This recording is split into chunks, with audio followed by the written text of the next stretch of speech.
Oh, all right. So we are doing OB and Neo today, correct? Guys, the syllabus? Because as per my syllabus, we've done that in the past. We did that October 6th.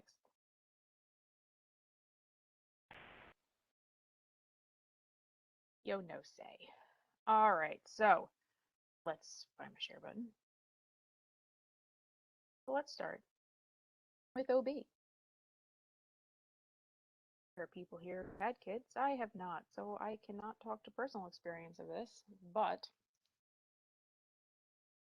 Nothing like it is on TV, that I can promise you. it's more like the mirror. Angle really sucked. What'd you say, Anthony? I said my angle really sucked. Yeah, you were waiting for this nice, neat, whatever. And nope, let's just rip off your clothes, throw you on a table, hand your husband a leg, and And a hand and say push.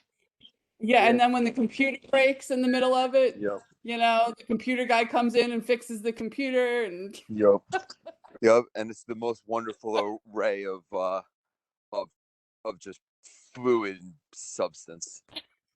All right. So my general question is, I'm all for waterproofs at home. I think they're great, but I want to know who deals with the giant inflatable pool of disgusting water afterwards that's in your living room. Like, what do I you do think it's with those that? same people that clean up a murder scene, isn't it?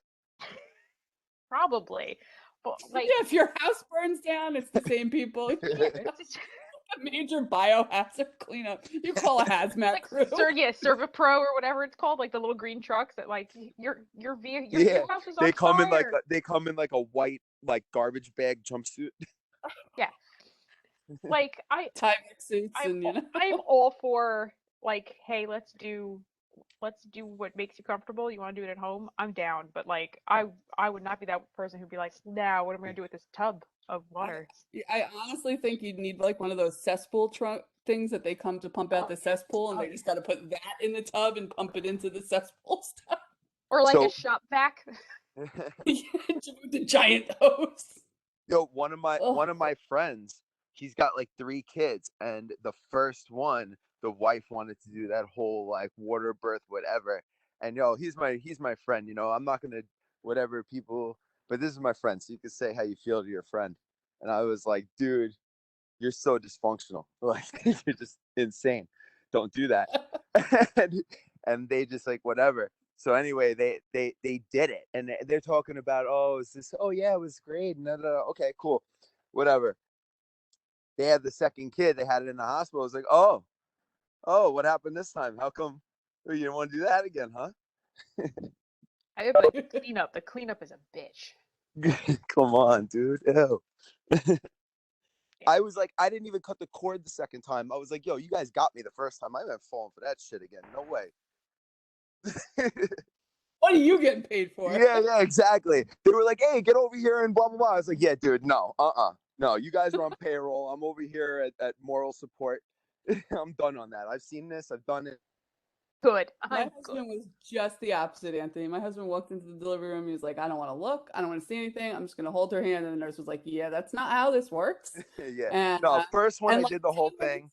First one I did the whole thing. And second one, I was like, nah, to hell with that. I did that. Nope. Sorry. No, for the first one, that's what he said. And then literally, like, I think his head was like 2 inches away from my vagina, and he's screaming at me. He's like, you have to look. This is the coolest thing I've ever seen. Yeah. Like, no, I'm good. To hell with that. The first time I was like, oh shit, yeah, whatever. Okay, goodbye. I've done that. Nah, it's messy, it's gross. I don't want a piece of it. Yeah. So my third one he caught. He delivered the third one. Yeah, hell no. No. Hell. He was all about it. Hell to the no. No, thank you. Yeah. I will tell you, it's like a roller coaster, right? I love roller coasters, but I can't open my eyes. I never opened my eyes in childbirth. If I just kept telling him, I'm like, if I never see what's happening, I can be okay with this. But if I see what my body just did, I don't know if I'll ever be safe. Shit gets to the, you're like, how the hell did that just, like, you went into some sort of like a warp of like, I don't know, a black hole, gravitational pull warp. You're like, yo, what is happening to this thing? It's never looked like that. All right, that's glad I don't have to sell it. All right, because this is my So there you go. That's my experience. I'm done. Yeah. OB usually is my like And by the way, control some really metric. bad things can happen because I completely crashed on the delivery table. So, United like completely the lost my United blood States pressure. has the highest maternal morbidity mortality rates of all first world countries. We actually have the only increasing morbidity and mortality rate for mothers as opposed to every other first world country. So if you didn't feel safe, feel less safe. Um, there's a lot of things that can go wrong.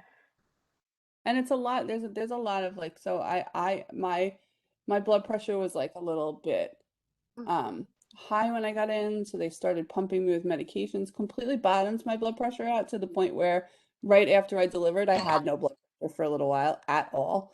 And then they put me on like a Levophed drip or something, and my blood pressure went like through the roof. I was in the recovery room for 24 hours with a blood pressure of over 250 systolic. Like my body was just like, "What the hell are you doing?" This is why you don't let people who aren't real doctors, I'm saying that with all love, do doctors things. Like they're not ICU doctors. They're labor and delivery doctors. They're OBGYNs. They shouldn't be futzing around with blood pressure medications. Like maybe you should call someone who actually knows how to do that math because clearly they did not. Right. Where did Well, you give birth? Manhasset. Uh, Okay, cross that shit off the list. well, it was a long time ago though, and like I whatever my Sure, sure it but hasn't gotten better. and it was a resident because my doctor did not make it to the hospital. Because by the way, they sent me home, Nicole. Oh yeah. I went into the hospital like 1 in the morning. They're like, "You're not in labor. Go home and have 2 glasses of wine." So I went home and had 2 glasses of wine. I went back 3 hours later at 9, like almost 10 centimeters. So that was great. Yes. So here, so let's take they will quote unquote discharge women and like you'll deliver babies at bus stops, okay? Because they're like, you're not dilated enough, go home. And a lot of these women are like, okay, well I took an ambulance here. I have to guys take the bus home. And now they're at a bus stop giving birth. Or in personal vehicles because for some reason we just refuse to listen to women when we're like, hey, going to be passing a child soon. Would like to perhaps be in a hospital setting, which is also why like I'm at that point where it's like yeah, there's this horrible disconnect in medicine in as a whole where they don't listen to women. Yeah. So I do not know a single woman who has had a positive birthing experience for a number of different reasons. I had one positive birthing experience Yeah, because I delivered my last child up in Maine at a community hospital with myself and a nurse, and my husband delivered the baby. that again, like Literally, that's like that's what it was. You know, exactly. Like this is why a lot of people are opting for home births and midwives and doulas because the hospital setting is horrible. And we're going to get into that in a little bit as well about how we're positioning women when they are in labor. But the possibility of pregnancy, right? Any female patient of childbearing age. One, girls can in fact get pregnant before their first period. You have to ovulate in order to have a period. Therefore, there is a egg that is unannounced, more or less, right? Once you get your period and you have that normal cycle, you can kind of figure out when ovulation is going to happen. If you have that very first egg that's been unannounced by previous menstruation, and this girl is being sexually abused, which is usually the case, she can in fact get pregnant before her first period. In the United States, the average age of menarche is between 10 and 12. It is getting younger, with girls as young as 8 experiencing their first period. The problem with that is the younger they have a period, the younger they go through menopause, which then overall decreases their life expectancy and quality of life as they get older. So,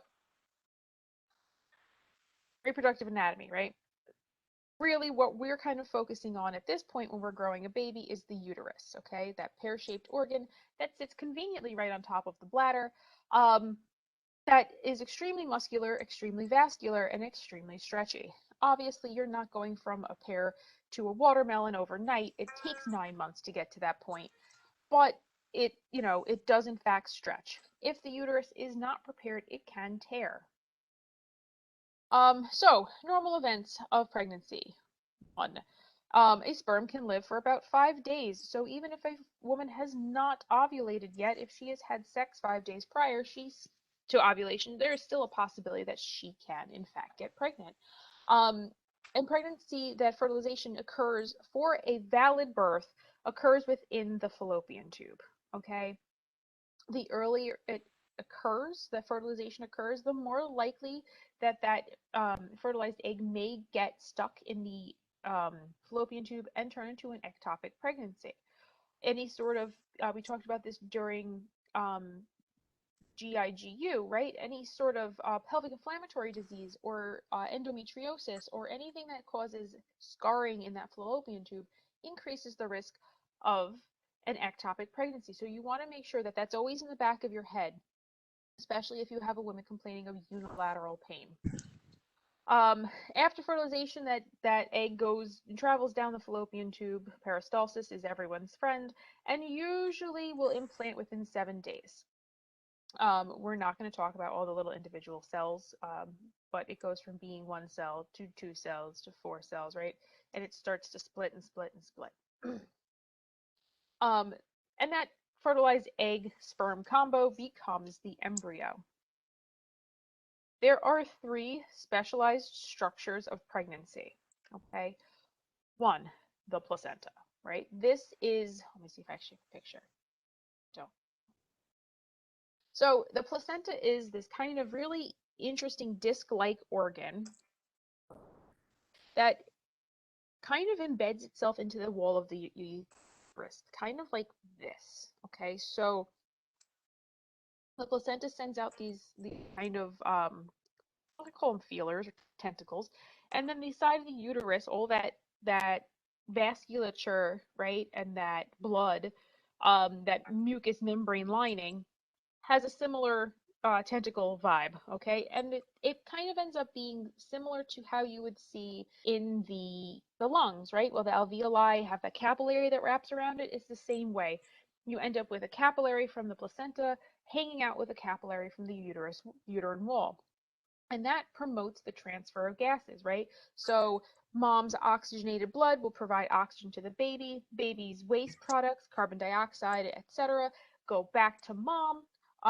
Waste products, nutrients, hormone, like all of this stuff happens between that placenta body barrier, okay, the placenta blood barrier.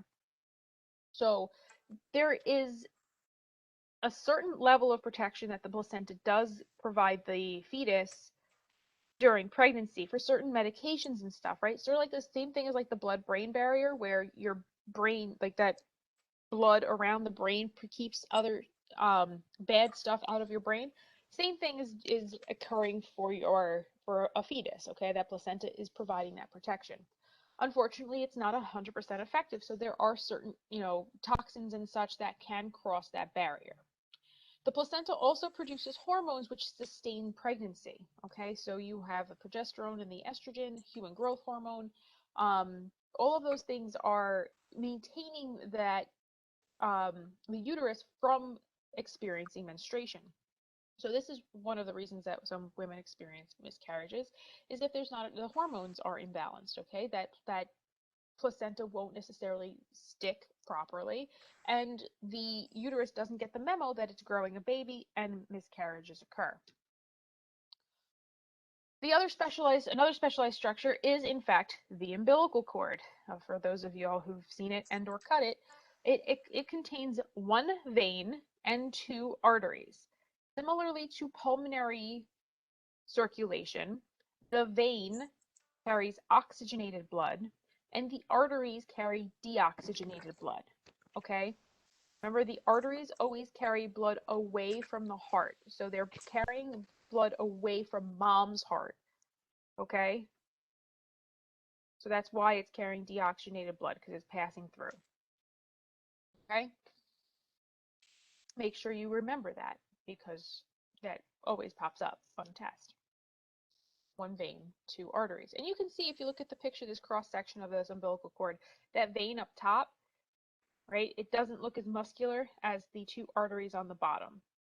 So that's how you can kind of distinguish between, which is which.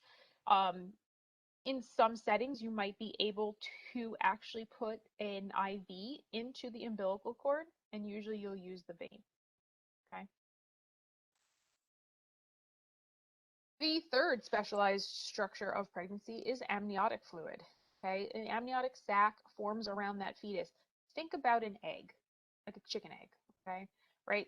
That you have that shell, which can represent the uterus, and then you have all the white stuff. Okay, in there. That's the amniotic fluid. Okay, it's sort of in the human reproduction acts as a like an airbag, okay, right? It keeps that fetus safe from, any sort of external pressures, and they float there. As the originally the amniotic fluid is produced by the placenta. As the child gets older in gestational, it starts to become replaced with fetal urine. Okay, so that's baby pee. Okay, which is part of the reason that mom's like, did my water break or did I accidentally pee myself? Kind of baby peed you, essentially. So there's approximately 1 liter of amniotic fluid at birth. Okay, and usually if the amniotic sac does rupture, right, it's called rupture of membranes, ROM, you'll see as an abbreviation, right, aka the water broke. If that happens and the child is not delivered within about an hour or so, within the afterwards, okay, then there's a lot of risk for complications. And this is when you have those the home water births gone bad, where they start rushing the baby to the hospital and stuff like that. So you want to make sure, if you can get a time on when and if the amniotic sac ruptured. The amniotic sac also does not necessarily rupture, so you may deliver a baby who still has the membranes completely covering their face. You can use a few fingers and just rip it open. Nobody feels any pain from that. It doesn't have nerves. Here are your hormones of pregnancy. All right, so your human chorionic gonadotropin, HCG, is only present during pregnancy. This is what they use to test on a pregnancy test. Now we're going to get a little political right here. If you look, Texas just passed, I believe it was Texas, just passed a law that a woman cannot get an abortion after 6 weeks of pregnancy. I want you to look at where that spike for human chorionic gonadotropin occurs. Well after 6 weeks. So it is extremely possible that a woman does not know she's pregnant at 6 weeks and will not pop positive on a pregnancy test. What are we doing here? Anyway, the body does usually produce its own progesterone, right? It originally is produced by the corpus luteum, which is that little cyst that the egg is released from. Okay, as well as estrogen, that little sac. But as the placenta starts to develop, that placenta takes over the production of progesterone and estrogen. And yes, it's spelled funny. It's the British version of this.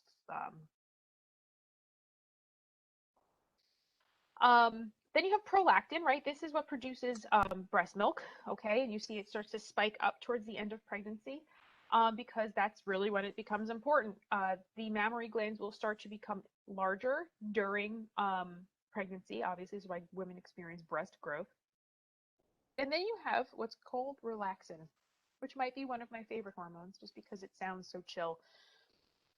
Basically, the whole idea behind relaxin is that it starts to increase the, not only does it prevent premature birth, but it starts to relax all of the ligaments and tendons so that when one is ready to give birth, all of those ligaments and tendons that are holding that pelvis nice and tight can in fact start to open to that 10 centimeters necessary to pass the baby.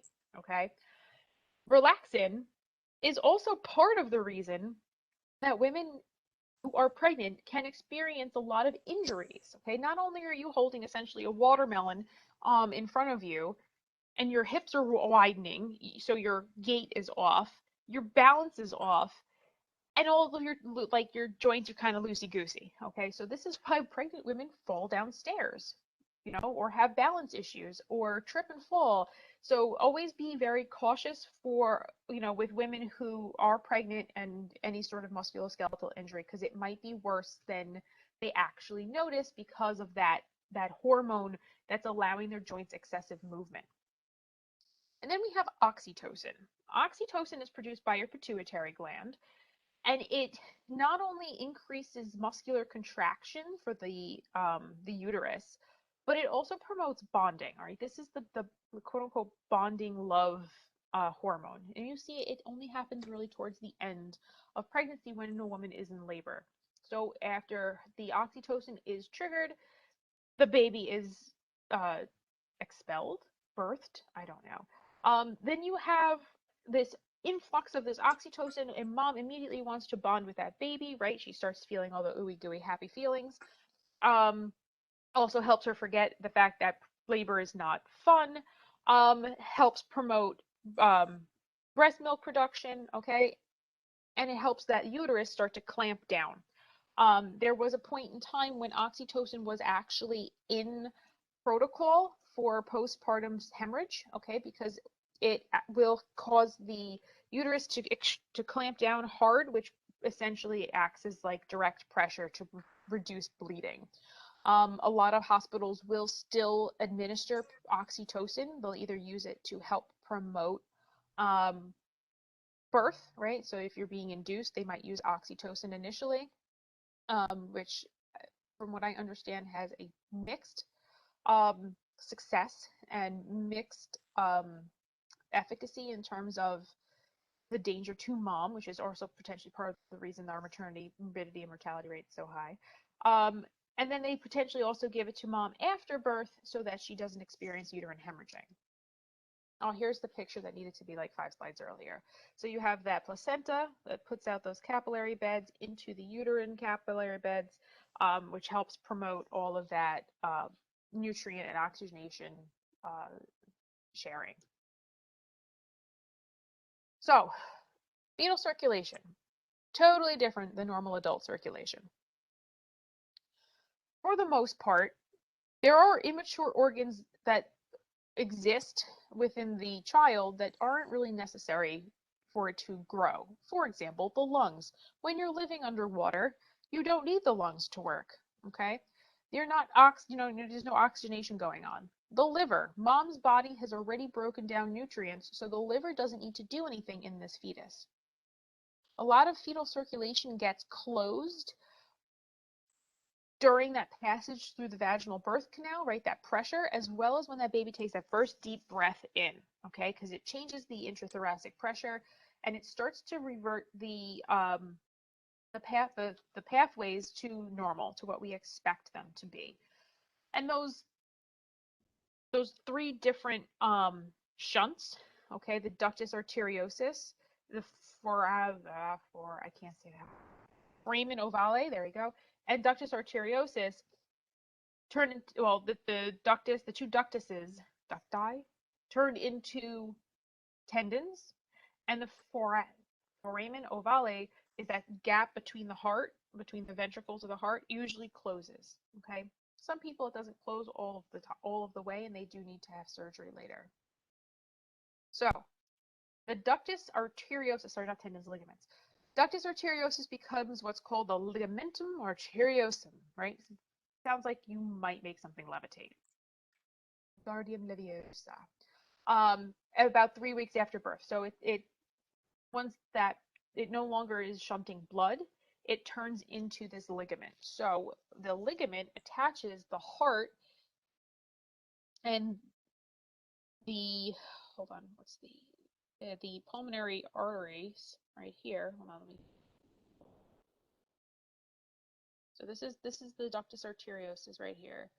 Okay, it turns into a ligament and it attaches the aorta to the heart, right, and to the pulmonary arteries a little bit, right in the like the posterior area right back here.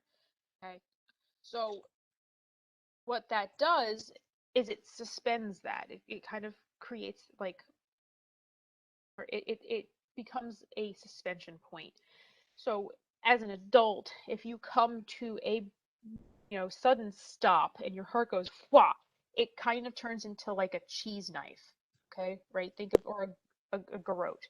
All right, you have this very fibrous, ligament that's now ripping the more delicate pulmonary arteries and aorta. Okay, because it's the weight of the heart is swinging forward. Um, and then you have, oh, hold on. So here's your ductus arteriosus. This is just how the whole thing functions. There's mixed blood. Babies are function on like mixed blood. They don't have a pure oxygenated side and deoxygenated side. Okay, like to a certain extent, yes. But once it gets to places like in the heart and in the liver, it starts to mix a bit, right? Because now you have the foramen ovale here that allows that blood to go right side to left side, okay, between the atriums and the ventricles. Then you have the ductus arteriosus up here, the pulmonary artery and the aorta connect, so you have shunting away from the lungs, okay? So the blood's trying to follow the normal pathway, but the lungs aren't doing anything, so they're shut for business. So it goes back into the aorta.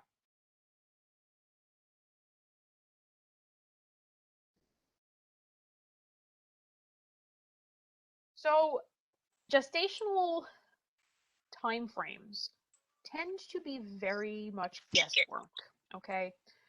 There's no way for them to say exactly how many weeks a child or a fetus is. They kind of go off the last menstrual period and when ovulation is supposed to occur, potentially the last sexual encounter, etc., etc. So they can get kind of close.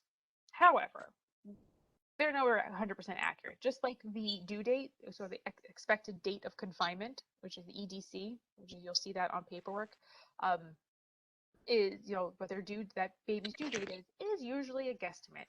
It could be a little early, it could be a little later.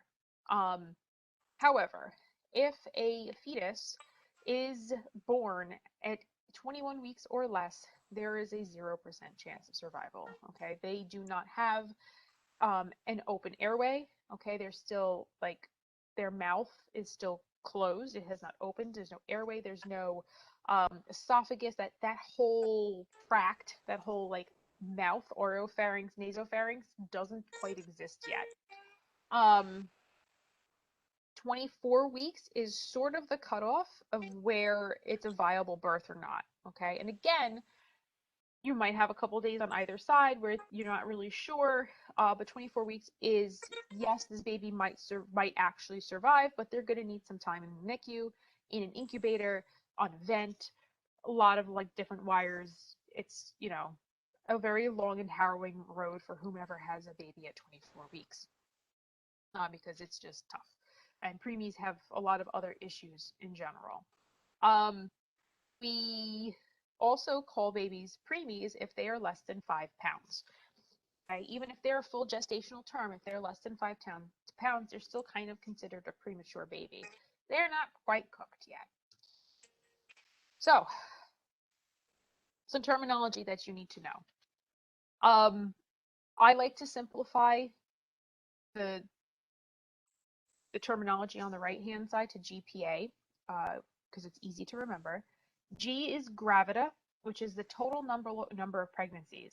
So you could have, have had 5 pregnancies, but none have come to term. So you would be at G5,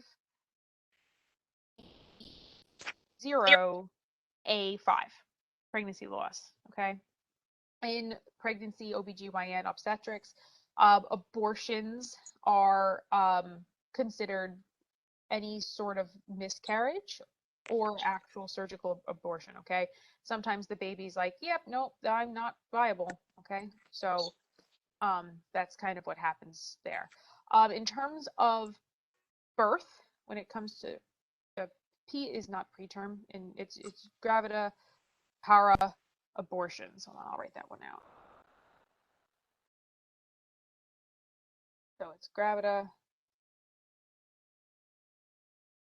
para, which is the number of live births, or the number of births, abortion. Stillborn can still count in para. Okay, so para is, so if I say that a woman is gravida 3, para 1, and abortion A1, she's had 3 pregnancies, 2 live births, and 1 abortion. The abortion could be a miscarriage, could have been, uh, baby born before 20 weeks. Okay. Now, if I say she's a gravida 1, para 3, abortion 0, she's had triplets. Okay. So multi-births count towards your births here, your live births. In your para, each baby counts separately.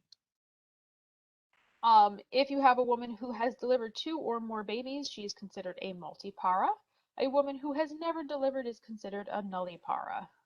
Because why not? Let's label it.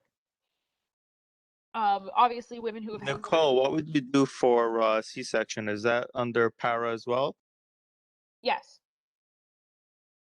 Yes.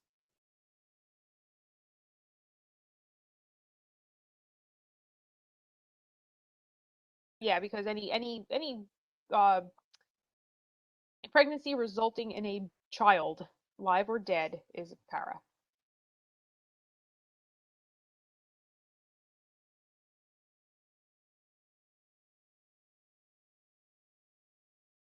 Tissue. So, in case you were wondering why, pregnancy is actually really scary. There's a lot of changes that occur to the body during pregnancy. Collectively, everything in your body changes.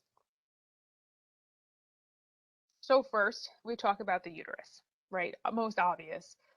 So the uterus goes from being about pear size to about like a watermelon, right? It triples in size and weight by 8 weeks. Okay, that's massive. At full term, the uterus is about 1,000 grams or 1 kilogram. Okay, 2.2 pounds. Once you reach 20 weeks of gestation, the uterus goes from being a pelvic organ to being an abdominal organ because it's up at about the height of the navel. Okay, so you can actually palpate if you have a pregnant friend or whatever, if you want to, if she lets you, you can actually palpate and feel the fundus, which is that top part of the uterus, at around the level of the navel when she's at 20 weeks pregnant. At this point, though, it also starts to push all sorts of other organs out of the way. Okay, I saw a really funny, like, meme a bunch of years ago before memes were memes, and this woman was talking about how she was pregnant and her organs were completely being displaced, and she's like, "Where am I supposed to put these?" Like a little handbag, and like it was just kind of funny. But as that starts to increase, you have that uterus starts to get bigger and starts to push up. You have problems with women have problems with heartburn, constipation, breathing, right? Because look at how high it gets. At 36 weeks, you're kind of impeding on the whole like lung section of the body, all right?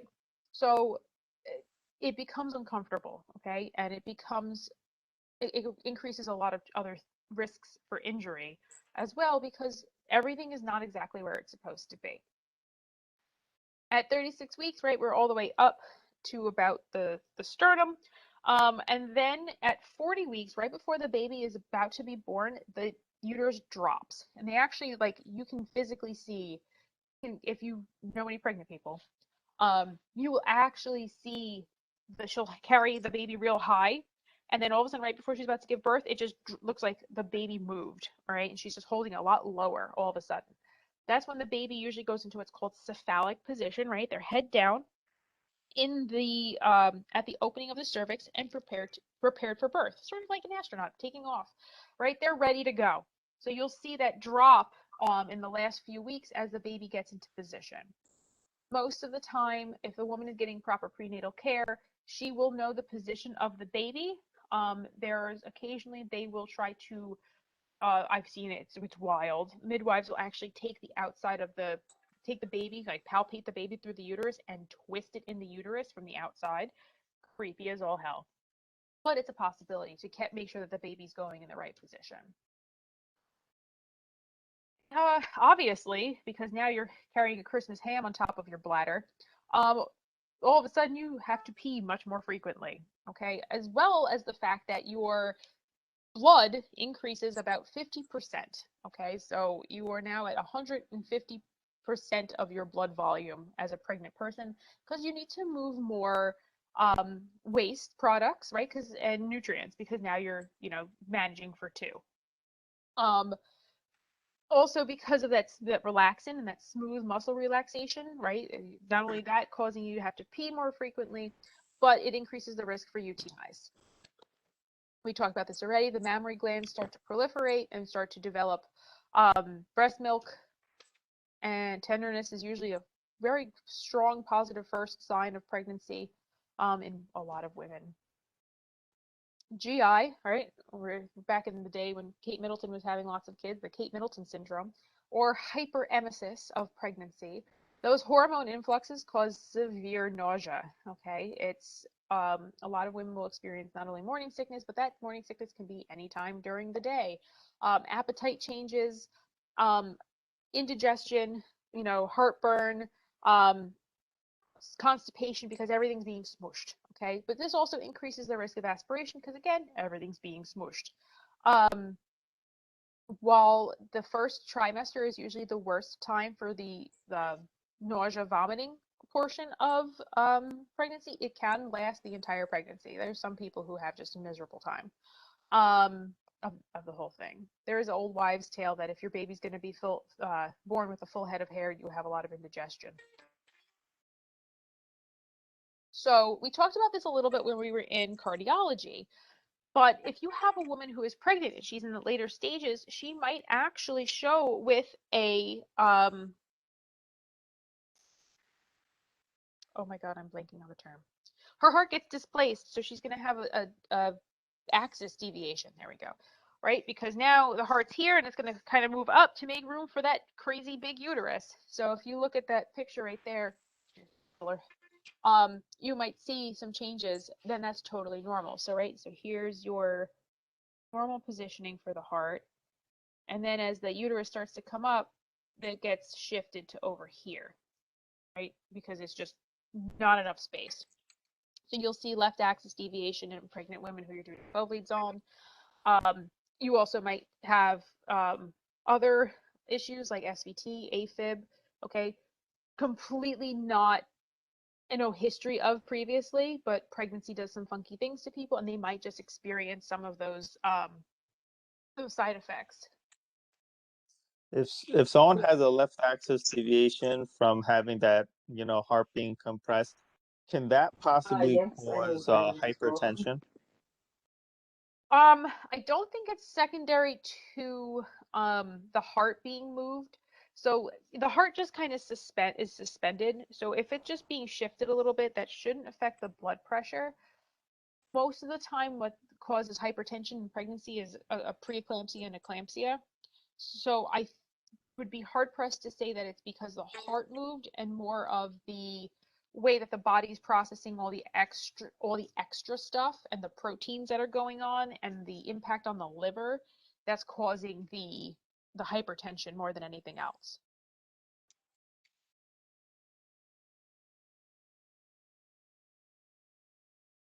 So we talked about the heart already a little bit, right? Where you're going to be pumping 50% more blood, like a family pack, packs of cereal. You're doing 50% more blood, so your cardiac output now increases by 30% by 34 weeks because all of that that blood's got to move around. Okay, you have extra blood, Starling's law, that's going to stretch the heart more, which means you're going to have a higher cardiac output. Pulse rate does tend to increase from baseline because, again, your cardiac output needs to increase to move all of that blood around. The one thing that does tend to pop up are murmurs because there is just more volume of blood, increased flow, and like there's not more red blood cells necessarily. There's more plasma, particularly, so it makes it a little bit more a little less viscous, so the blood doesn't. It's just oozing through the valves a lot easier. So we talked about in general how the volume increases as a woman gets more pregnant and has a very heavy uterus, right? Because there's a liter of fluid and entire baby in there. Um, she can no longer lay supine. Okay, those magical pregnancy pillows are there for a reason, right? To kind of help her stay comfortable on her side and support that abdomen. If she does lay flat, that baby will compress the inferior vena cava, reducing blood flow return back to the heart from the lower extremities, as well as potentially the uterus, which will put the baby in distress. Um, so the blood pressure will start to decrease, or you'll have significant issues if a mother is, an extremely pregnant woman is laying flat. That relaxin also will help reduce the blood pressure overall, that hormone, because everything is just a lot more relaxed. Um, there's also an increased number of white blood cells that start floating around in the blood, right, to make sure that mom stays healthy. However, your fibrinogen also starts to increase, which means that you are more likely to clot. I don't know if anyone remembers this. I don't even know, it's like 5, 6 years ago when Serena Williams gave birth. She has a history of DVTs. Okay, and after she gave birth, she threw a pulmonary embolism. Going back to why we don't listen to women, she was saying, I can't breathe. And the doctors and nurses were like, no, you're fine. You're just tired. You just gave birth. That's a huge thing. And she's like, no, I can't breathe. And she needed to advocate for herself to get some sort of medical attention. Okay.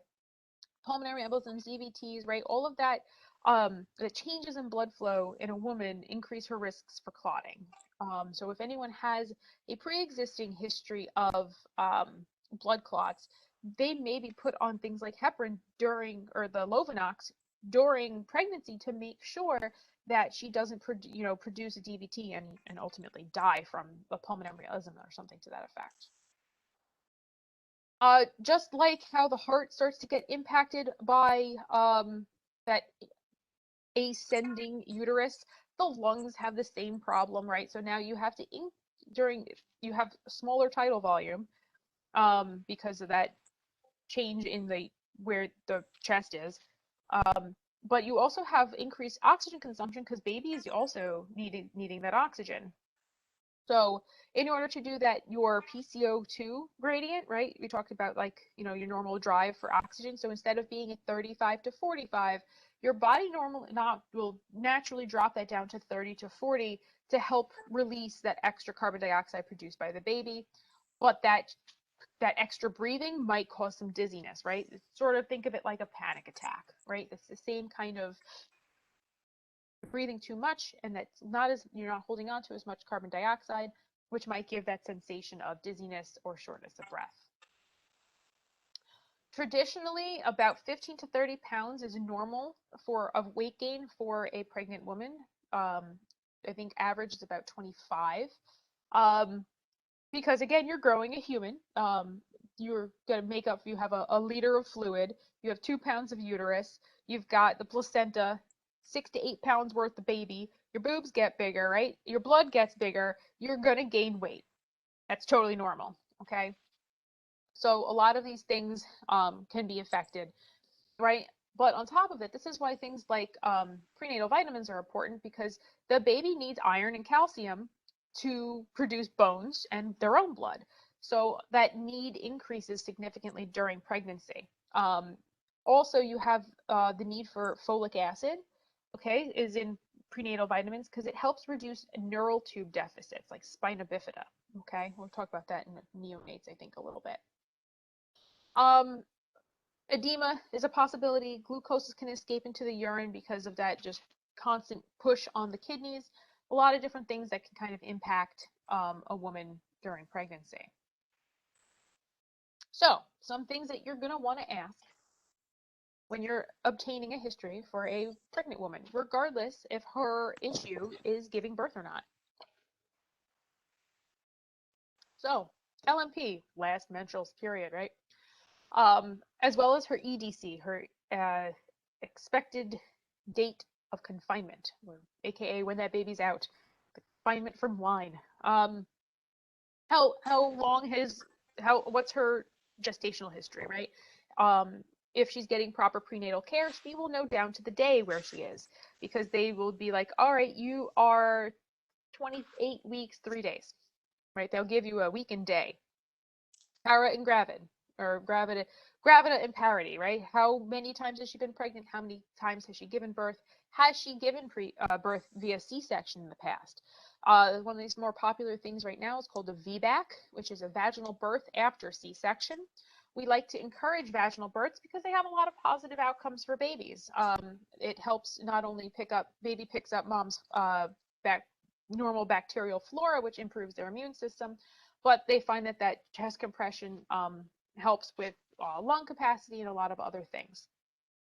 The problem with C-sections are helpful in so much as, we get babies out if they are not able to fit or pass, or there's some sort of distress, but you're now suturing a muscle. Muscles never ever repair to 100%. So there's always the possibility of a uterine rupture along that C-section scar if it doesn't heal well. Excuse me. All right.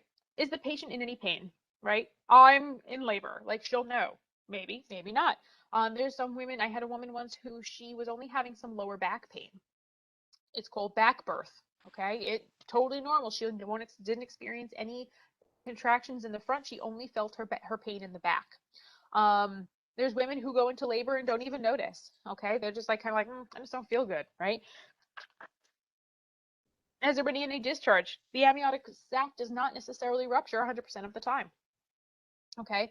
The passing of the mucus plug is usually a good sign that labor has begun, but not necessarily, because sometimes a woman will pass the mucus plug, but baby's not ready to go, and they will actually put her on bed rest if the mucus plug has been passed. Okay? There's a bit of at the cervical opening that builds up mucus to it's like a cork, holds everything in. Has she been receiving any prenatal care? Has she had any complications with her own health, right? Does she have gestational diabetes? Is she on DVT protocols? Is she preeclamptic? Has she been diagnosed with protein in her urine? Okay. Even if they don't know what it is, hey, have you had protein in your urine? Any swelling of the ankles? Okay. Headaches, upper abdominal pain. You need to know the signs and symptoms of preeclampsia and eclampsia. I did CC class this March, and we were in Nebraska, and we were doing scenarios, and they had a scenario patient who was 1 week postpartum, experienced having seizures. And I was like, that's eclampsia. Period, end of story. She needs magnesium.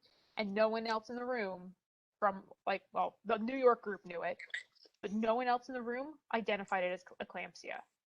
Like, no one caught that. Okay, you can become eclamptic after birth. Okay, there's a few weeks after birth, I think it's up to 2 months after, that a woman can still experience eclampsia. I was just going to say, I have a friend who went into eclampsia. I want to say it was almost 10 weeks after birth. That's like wild. A really long time. And she had some blood pressure issues post birth, but it didn't get better. It got a lot worse and late. So that's crazy. Like, I couldn't imagine. Are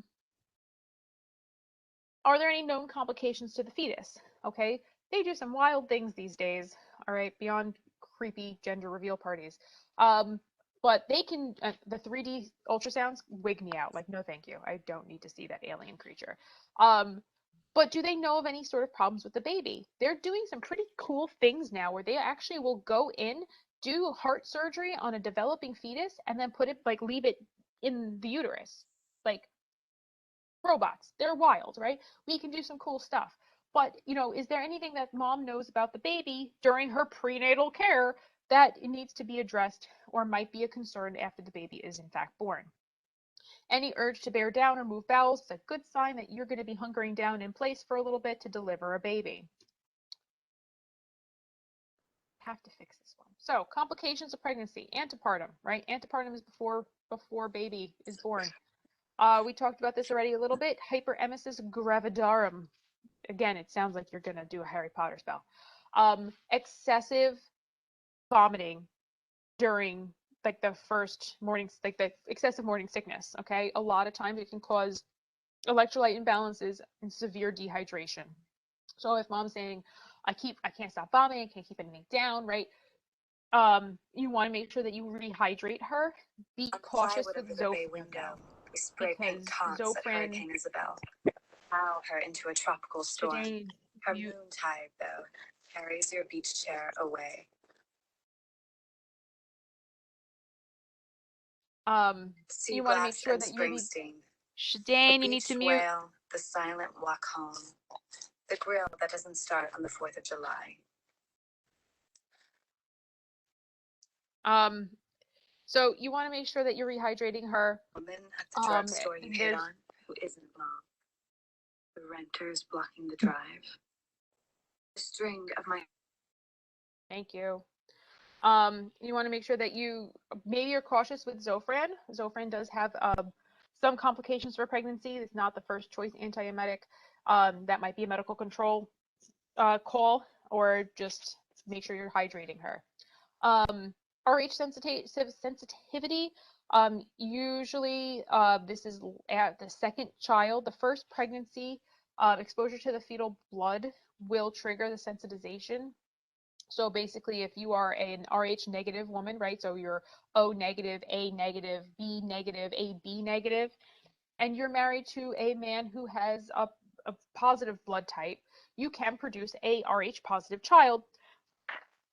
Excuse me. So, which means that you might be at risk for this complication, but it's usually a second child and on.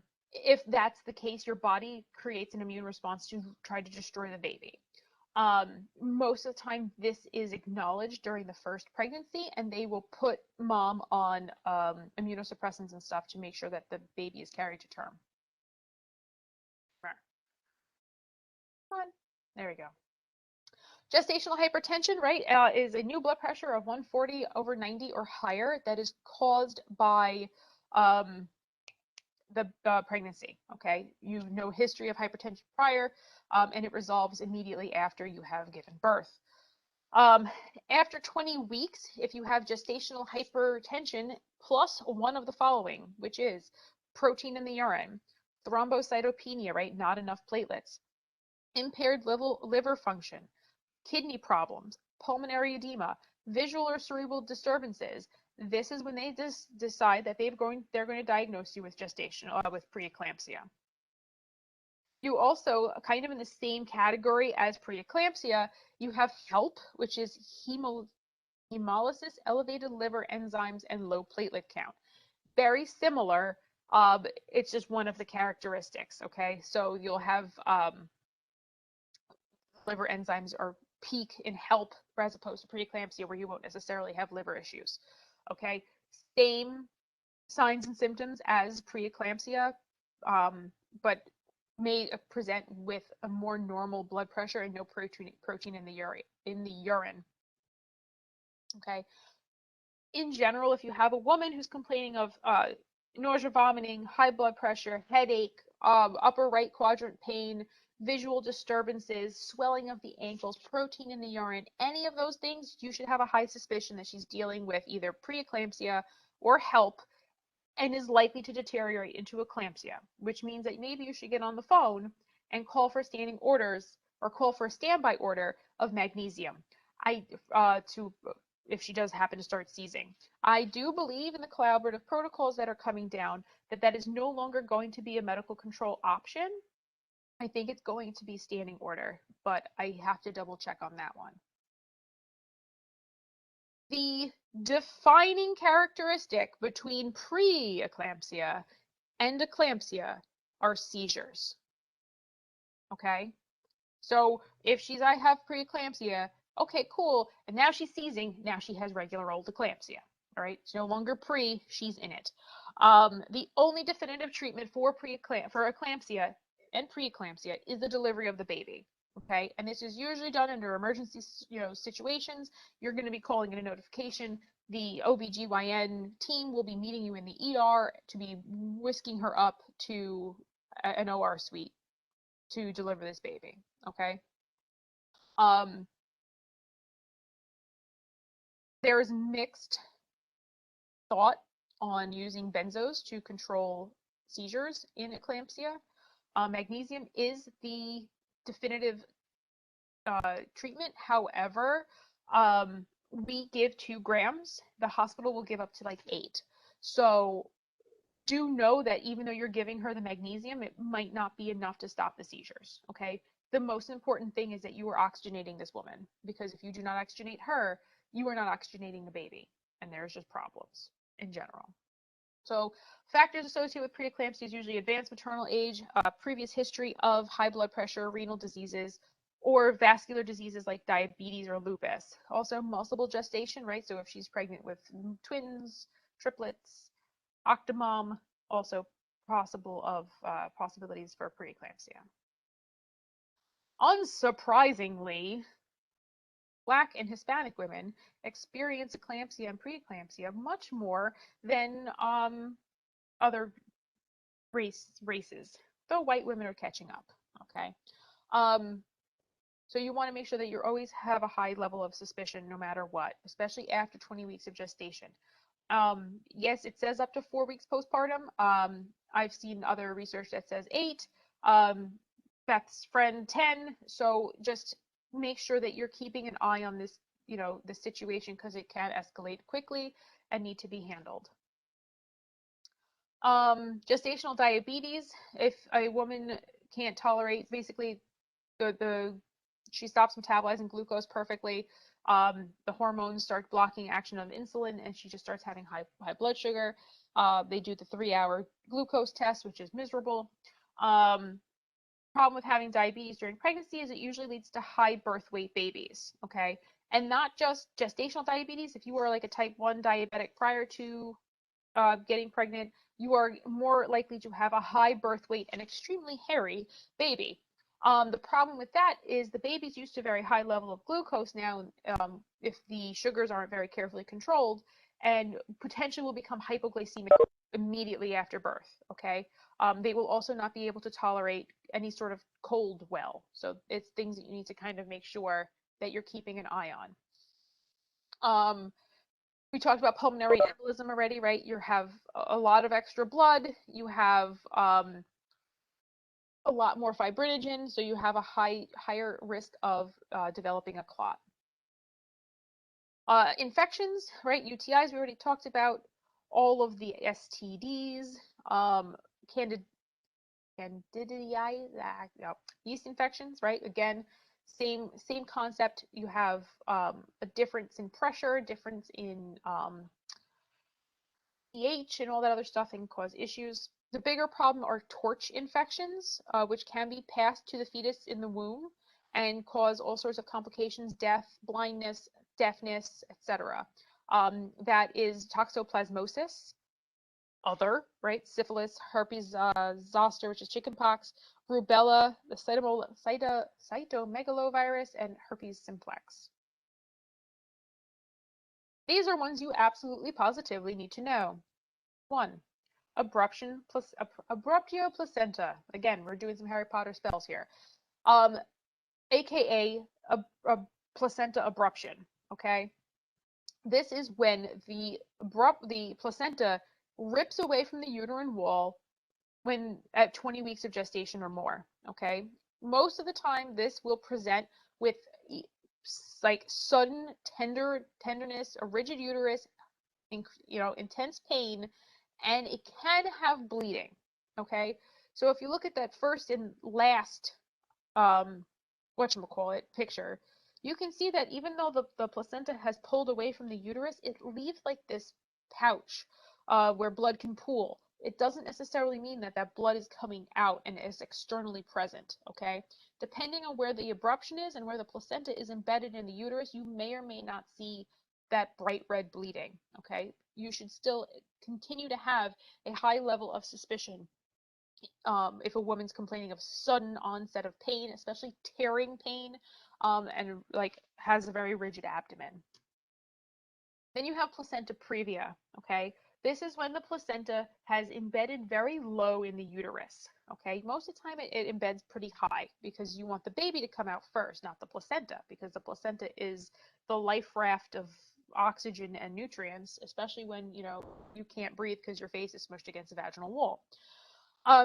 So if it happens to implant very low, the woman might be experiencing what's considered painless but bright red bleeding, right? Especially as the baby starts to get bigger, it's going to start pushing against that placenta because space is limited. I want you to think Genie from Aladdin, itty bitty living space, right? So now that baby is pushing on the placenta and it's causing it to bleed vaginally. Mom may or may not experience contractions because sometimes baby's just in there punching and kicking. We talked about this a little bit, right? Uterine rupture. A uterus, especially one that has been previously stretched and or damaged, has the possibility of spontaneously rupturing, aka exploding, okay? Not good. This is usually can also happen due to direct trauma, but there will be a sudden tearing pain, a rigid abdomen, and a cessation of labor, okay? All of a sudden, like, there's just, it's not going anywhere. Like, she's like, I was in labor and all of a sudden, like, I don't feel the need to push anymore. It's because the muscle's damaged. Okay, so that is a surgical emergency for mom and baby. Okay, that usually not a good look. We talked about this already, right? If it's in more than an hour, the water breaks, and more than an hour before the baby has been birthed, there's an increased risk of that baby going into distress and that baby experiencing high risks of infection, okay, because you have all that genital bacteria that could ascend into now an open amniotic sac. A non-induced termination of pregnancy caused by any cause that is not surgical is considered a spontaneous abortion. Okay, most of the time, if it's between 21 and 36 weeks, it's considered a preterm birth, maybe, or a stillborn. Okay, most of the time, the blood and tissues are expelled. Okay, and if mom knew she was pregnant, then she will also know that she's experiencing a miscarriage. If she did not know she was pregnant, she might just think she's having a really miserable period. Okay, a lot of this is associated with crampy pelvic pain, maybe lower back pain. Again, it might look similar to a regular menstrual cycle, which, if she did or did not know that she was pregnant, could be, a complication. There's different types of abortion. Okay, obviously, there's a threatened abortion where mom might be, there's maybe some bleeding. There's a possibility that the placenta is pulling away from the uterus wall. Okay, a lot of different things. You don't need to know the differences. Next up, intrapartum complications while you are pregnant. This isn't exactly a complication. This is the end stage of pregnancy. Parturition.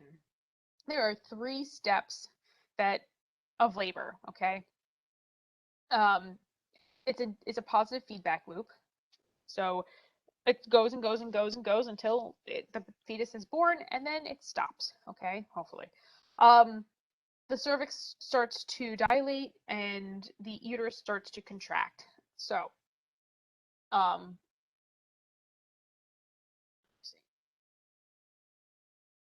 so the first stage of labor is when the cervix starts to dilate. Okay, the amniotic sac tends to rupture.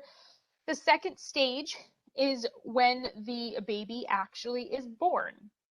And the third stage is when the placenta is born. Okay, those are your 3 stages of parturition and or labor.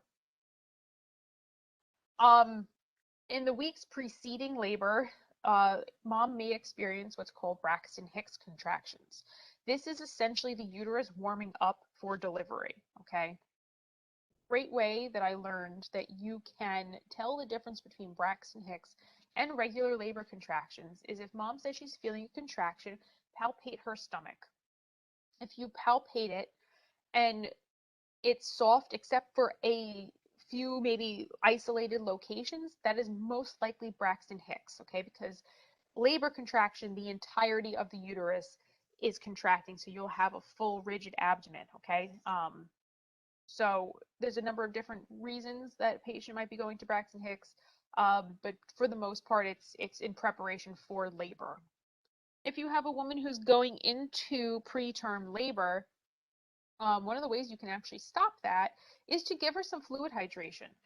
Antidiuretic hormone and oxytocin are both secreted from the anterior pituitary. They chemically look very, very similar. So you might have a woman who is dehydrated and her body's like, oh, it's time, it's oxytocin. It's like, no, it's antidiuretic hormone, and you can't tell the difference. So just keep that in mind. It's a fun little trick. Knowing what an imminent delivery is. 1, the mom is experiencing regular contractions every 1 to 2 minutes for 45 to 60 seconds. When you are timing a contraction, it's from the beginning of one contraction to the beginning of one contraction to the beginning of the next, okay? That's how you time how far apart they are. And then how long they last. Any 45 to 60 seconds, that's a long time, okay? If mom feels like she has the urge to bear down or she needs to have a bowel movement, this is why babies accidentally are born in the toilet. A large amount of bloody show, right? Crowning, the only time you will evaluate a vagina. And mom says the baby is coming, right? Just like when somebody says, I'm going to die, you should take them seriously. If mom says the baby is coming, you should take them seriously. Here's one of my personal pet peeves. Obstetrics was brought to you by a bunch of old stuffy white men who clearly had no idea how the pelvis works. And they decided that in order to, make it easier for them, they want to put mom in a position, a supine position, or what's called the lithotomy position, which is laying flat on your back with your legs up in the air. Both of these positions sort of close off that pelvic opening, okay? Because now think about your tailbone kind of comes up and cups a little bit. So if you're on your back, there's that tailbone preventing baby from coming up, okay? If you're on your back with your legs up in the air, you're not going to be able to engage really any of your abdominal wall to really kind of help. So better labor positions are the ones on the right? So mom is sitting in a position where it's opening up her pelvis. She's maybe kneeling. She's in a semi-sitting position. She's in a position where gravity might be helpful, okay? So if you happen to show up on scene and you're about to deliver a baby, right? You're not going to make it to the hospital. If mom wants to be in a position that's more comfortable, for example, squatting or one of those weird bouncy exercise balls, let her do that within reason, right? Obviously, if she's like dizzy or her blood pressure's crap, you might not want to allow that. But if you can, these are better positions. It will make for a smoother delivery for everyone involved. I love this picture because it's like the baby's like, hey, what's up? Hey, how's it going? Checking it out right now. When you are delivering a baby, babies tend to exit the vagina face down. And by face down, I mean if the mom is in a supine position, okay? And as they are delivered, they start to rotate, okay? Because they're making room for shoulders. As baby comes out, you can put a little bit, like, right, you're going to palm their head like a basketball almost, and maybe put a little counter pressure against the baby's head in order to prevent that baby from, like, shooting right out. You want to examine the neck to see if there's any nuchal cord, right? So if the umbilical cord's wrapped around their neck, it's being compressed, they won't be able to breathe. And if you do happen to have a baby who gets stuck, right, their shoulders get stuck, you can kind of move their head downwards to help get that anterior shoulder out. And then we move on to APGAR scores. What you didn't know is that you did not study for the test that was going to be delivered to you within the first minute of birth, okay? So we evaluate the newborn at 1 minute and 5 minutes, okay? And I know it's a lot going on, but it's really not that hard to do APGAR. APGAR stands for activity, pulse, grimace, appearance, and respiration, right? We want a 10-point baby, okay? 8 to 10 points, A-okay. That means it's an okay baby. Anything less than that means you have to do something, all right? So you want an active baby with a good pulse rate over 100, who promptly responds to stimulation, who's pink and vigorously, crying, okay? Right? Generally, we thrust baby out into a cold environment and baby will cry because it's like, what the hell's going on? If you deliver a baby who has a pink body but blue extremities, that's called acrocyanosis. Totally normal. Will potentially pink up in a few minutes, okay? But if you have a fully blue baby, that is a problem, okay? You want that baby to act normal, okay? You deliver a baby and they're acting relatively normal, you're good to go. All right, we'll talk about that more in neonate. Again, you want to make sure that when you clamp the umbilical cord, you want to do it after it stops pulsating, okay? They've done a lot of research on umbilical cord and when the right time to cut it is. You want to make sure that you do not clamp it until it stops pulsating, because the placenta is delivering all of that baby's blood back to baby. So you could end up with a baby who doesn't receive their entire blood volume if you clamp it too soon. You've got some time, okay? Baby's not going anywhere. Mom's not going anywhere. Just, let it stop pulsating. Let baby get all their blood. Make sure that you're keeping baby at the level of the vagina. You don't want to hold them up. They're not Simba, okay? Let them, get all their blood and have a better outcome overall. You're going to clamp it in 2 places, 4 to 6 inches away from the newborn, right? And then you're going to cut in between. If the cord is bleeding, you want to make sure that stops, because we don't like bleeding. So you can put another cord on proximal to either the baby or to mom. Generally, the best course of action after you have delivered a baby and you've cut the cord is to give the baby to mom.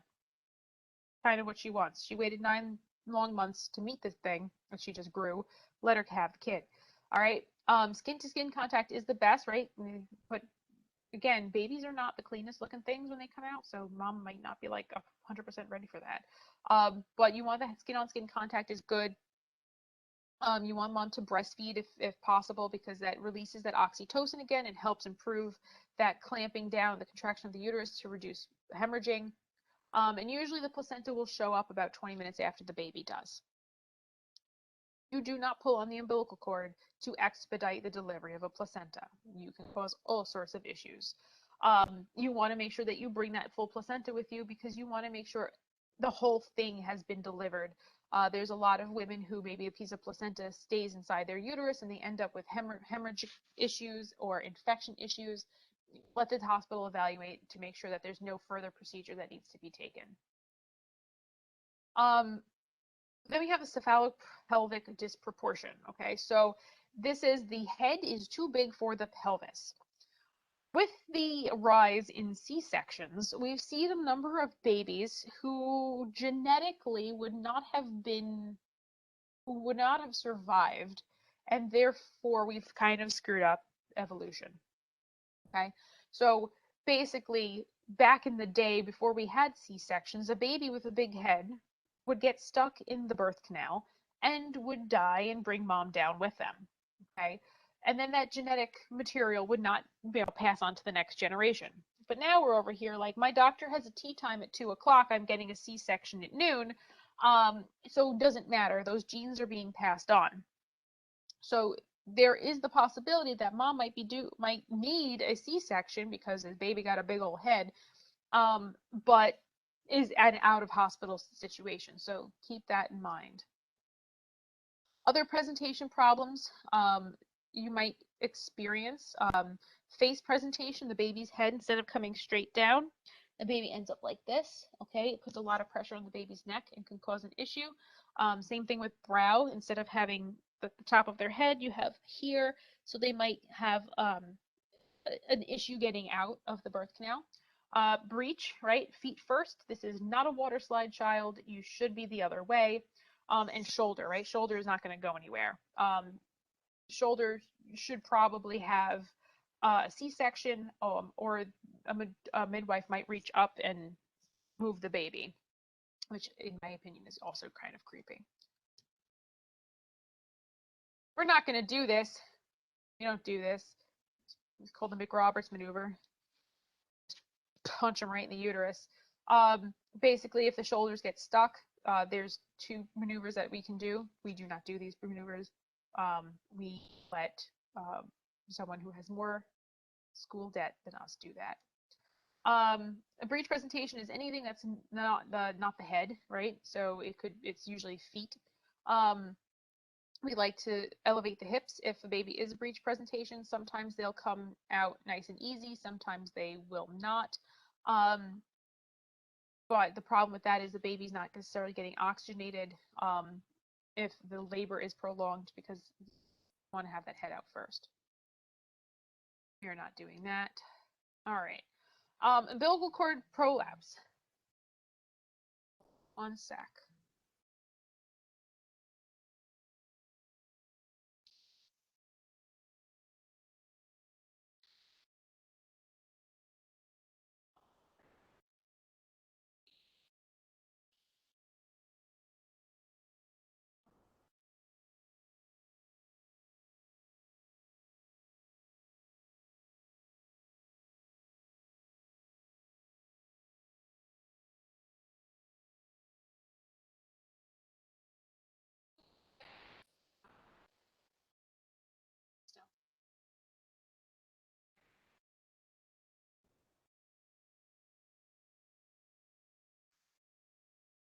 All right, my boss is coming out, so we're gonna have to wrap this up. So umbilical cord prolapse, right? The umbilical cord is coming out before the baby or simultaneously as the baby. This is problems. This can be a problem because that umbilical cord is providing that baby with oxygen, and if it starts becoming compressed, they're not going to have an adequate amount of oxygen. So you want to make sure that that's dealt with. We're going to treat that just like any other oh my god, evisceration, right? You have a cord coming out first, and then the baby labor isn't progressing. You're going to wrap it in wet sterile dressing and keep it warm. This is something where maybe you're going to elevate mom's hips to make sure that the pressure of the baby's head isn't up against the cord. You don't want that baby to be deprived of oxygen. We talked about this. Any baby born before 37 weeks or less than 5.5 pounds is considered a premature birth.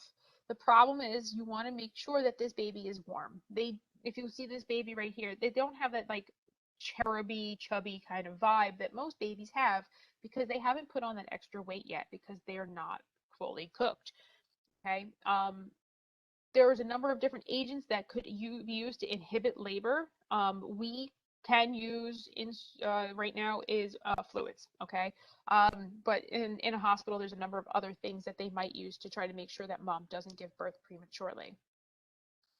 With the rise of IVF is the rise of multiple births. Most of the time, twin deliveries are not for normal presentation, okay?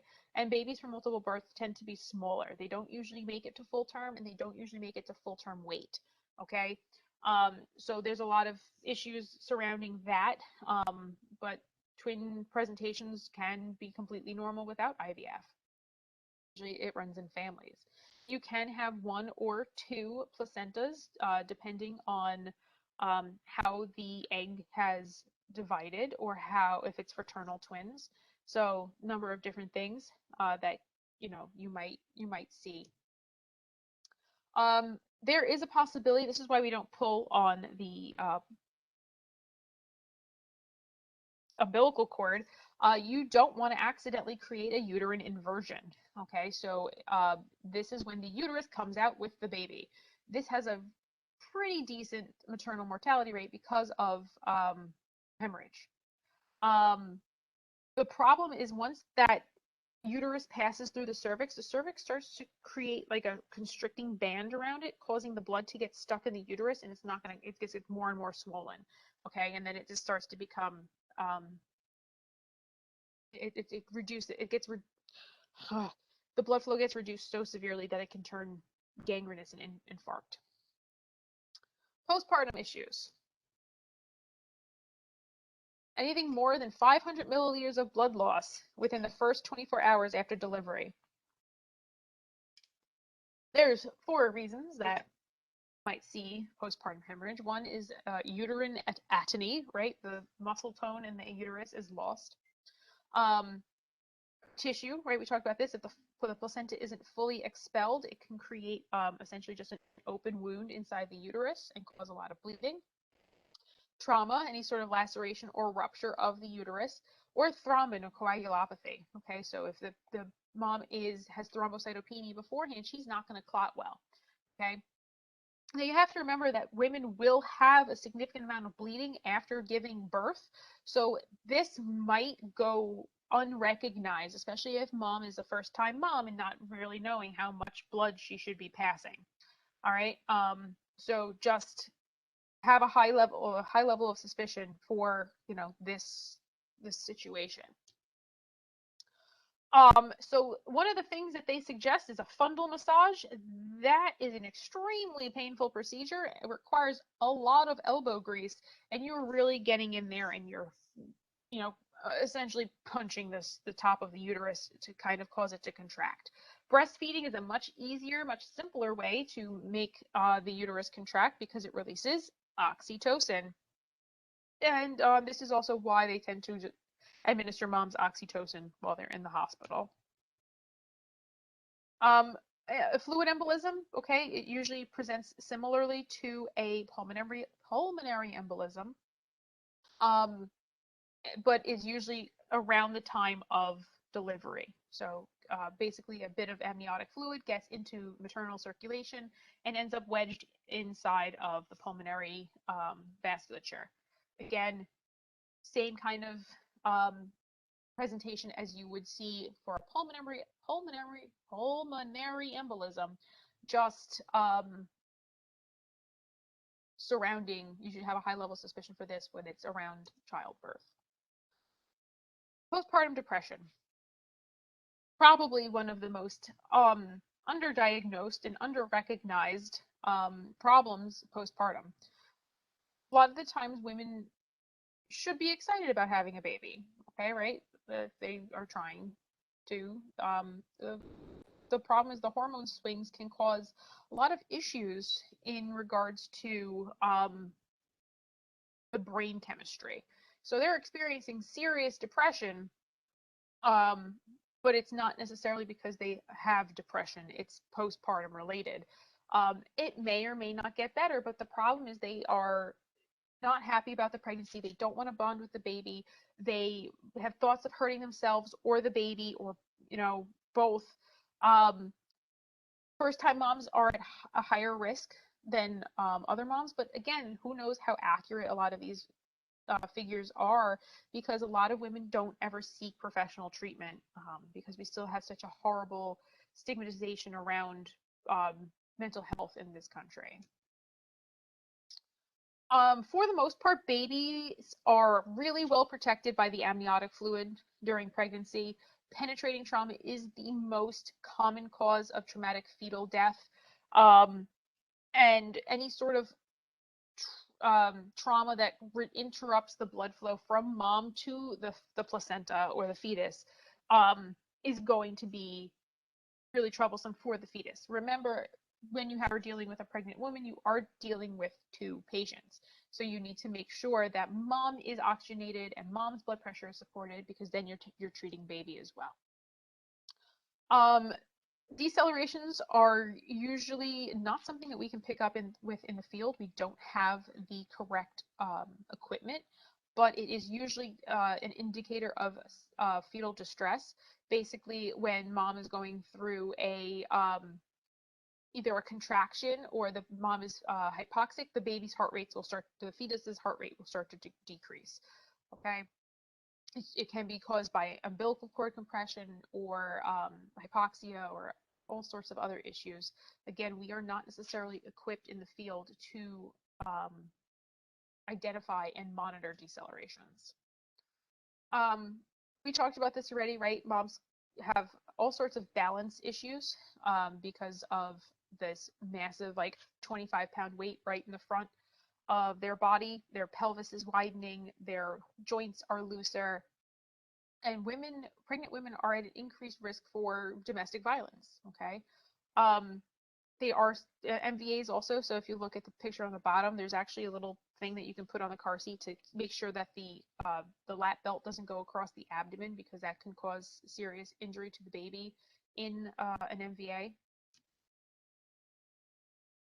Also, you want to have, if mom has experienced any sort of traumatic injury, you are going to have a harder time identifying if she is in shock or not, okay? Because she's carrying 50% more blood, right?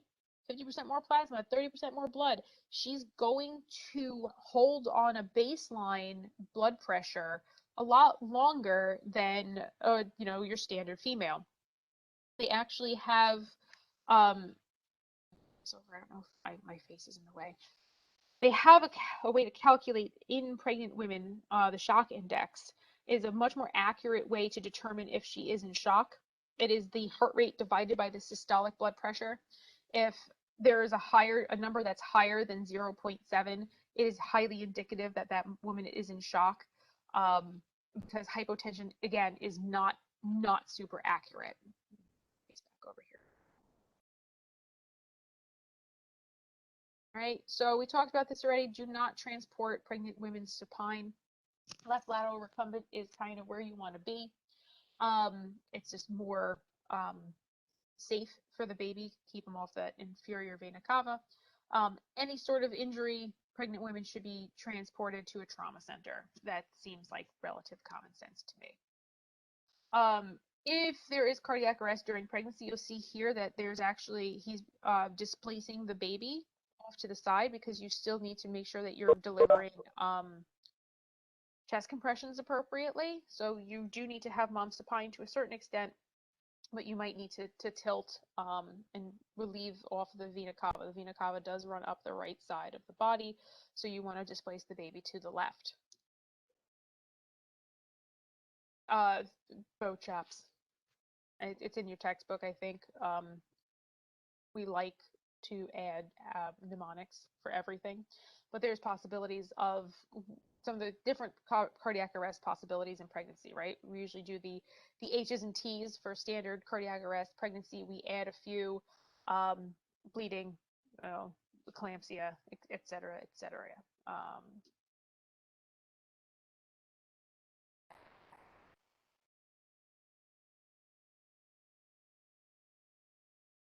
Questions, thoughts, concerns? I have one, Nicole. Go ahead. In the beginning of the lecture, when we were talking about like the umbilical cord, you said it had two arteries and one vein, and that the arteries are deoxygenated blood and the vein is oxygenated blood. Yep. And it's deoxygenated blood because it's leaving the mom and then going to like the fetus. Like, when does that turn into deoxygenated blood? The vein is oxygenated because it's going from mom to the fetus. It's going from mom to the fetus. So that's still, isn't veins carrying deoxygenated blood? Yes, except for the placenta. It switches as it crosses the placenta. So mom's giving blood to the arteries to the placenta, and then at the placenta, it's switching to the vein. Okay, I see what you're saying. Yeah. Thank you. You're welcome. One more question. Go ahead. I was looking at the protocols the other day, and I know for preeclampsia, we can give 2 grams of mag. For eclampsia, we can give up to 4. When are we going to actually treat preeclampsia? Is that going to be just like a high blood pressure? Like, when are we going to be giving mag for preeclampsia? So this is when, I think it's in your standard operating procedures. I don't know if they took it out, but you're defining eclampsia as blood pressure over, I believe it's 160/100 or 170 over 110, something like that. Upper right quadrant pain, visual disturbances, headache, confirmed, with a confirmed protein in the urine, edema in the ankles. So basically, you're looking at an entire clinical picture, and getting any information that she has regarding her medical status, to kind of make sure that you're in the right direction. It's ideal to kind of avoid the seizure part of going from a preeclampsia to eclampsia. So I think that's why they're opening up that protocol a little bit. But again, she should be more than 20 weeks gestation. She should be, there's going to be some those clinical signs of high blood pressure, headache, upper right quadrant pain, a history of preeclampsia, right? Okay, so we're gonna give, like, if they start presenting with stuff like that, we're gonna give them MAG in hopes to prevent it from ever getting to the seizures. Yes. Okay, sounds good. And then if they hit the seizures, you're like, 4 grams, here we go. Awesome. Yeah. Okay, that makes sense. Okay.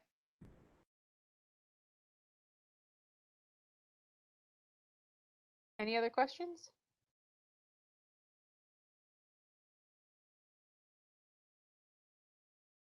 All right, I've got probably about another half hour before my boss shows up. So let's see how neonates is going to go.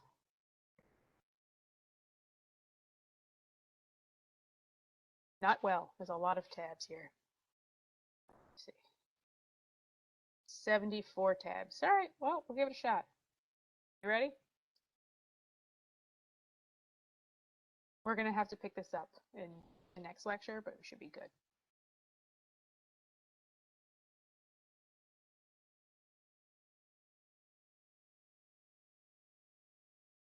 Babies! Blessedly, only about 10% of newborns actually require some sort of assistance at birth to start breathing. And only about 1% will require extensive resuscitation. Most of the time, moms have been delivering babies way before we were ever a profession. So a lot of the times it goes pretty smoothly. Obviously, with modern days, we have increased complications, but we also have the ability to kind of fix a lot of the problems. So the need for resuscitation is more likely if the baby is going to be a premature, multiple births, low birth weight babies, any sort of baby whose mom has sort of complications like gestational diabetes or hypertension, stuff like that. So you want to make sure that you get some of these questions answered, like when is the baby due? When was did the membranes rupture, and was the amniotic fluid clear, right? If you see any sort of meconium like that green, baby is in distress. So you should already have, a high level of concern regarding needing to resuscitate this child. How many babies are there, right? Is it a solo birth, a multi-birth, and are there any other risk factors? Here are some risk factors. Prepartum or antepartum, right? Gestational weeks less than 36 or more than 41, right? As they start to get older and they're extra cooked, right? Really well done, they might be bigger and have a hard time being born. Okay, so you might have distress secondary to complications delivering. Multiple gestation, we talked about already. If mom didn't receive prenatal care, there's all sorts of problems that could be arising. Maternal complications, large birth weight babies, right? Anything over 8.8 pounds, like, don't sign me up for that. That sounds miserable. Any problems with low amniotic fluid, okay? Again, that's something that you might not see because once they identify low amniotic fluid, they tend to move pretty quickly to wanting to deliver the baby and inducing labor. Any sort of restriction for growth, okay? So if multiple gestation is an issue, maybe mom has a smaller uterus, mom's a very small person. Any sort of other malformations or fetal anemia is also risk factors.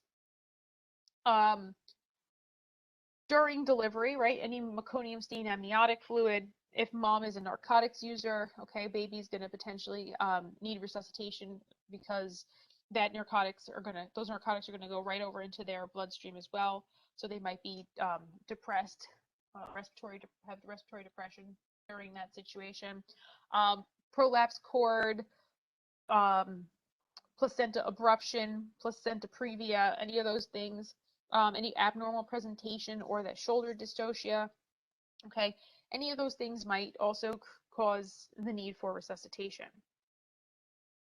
So premature birth, we talked about already, anything less than 5.5 pounds, okay, and anything less than 24 weeks, okay, because less than 24 weeks, you're really going to have a very poor survivability.